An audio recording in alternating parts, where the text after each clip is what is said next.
फूलर खबर नहीं पवन बहिला से पवन रे मीठा महक खेला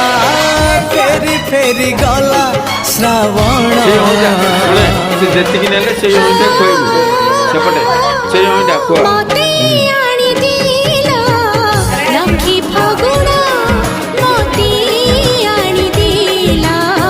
लखी फगुण